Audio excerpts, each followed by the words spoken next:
Moral of the story: every obstacle that we come across gives us an opportunity to improve our circumstances.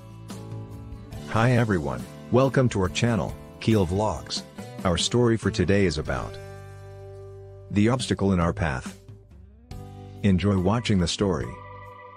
In ancient times, a king had his men place a boulder on a roadway. He then hid in the bushes, and watched to see if anyone would move the boulder out of the way. Some of the king's wealthiest merchants and courtiers passed by and simply walked around it. Many people blamed the king for not keeping the roads clear. But none of them did anything about getting the stone removed. One day, a peasant came along carrying vegetables. Upon approaching the boulder, the peasant laid down his burden and tried to push the stone out of the way. After much pushing and straining, he finally managed. After the peasant went back to pick up his vegetables, he noticed a purse lying in the road where the boulder had been.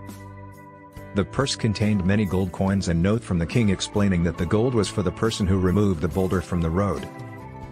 Moral of the story: every obstacle that we come across gives us an opportunity to improve our circumstances. And while the lazy complain, others are creating opportunities through their kind hearts, generosity, and willingness to get things done. That's all for today. Thank you for watching. Please support us by subscribing to our channel, Kiel Vlogs. We will be happy if you leave comments, like and share this video. Till next time.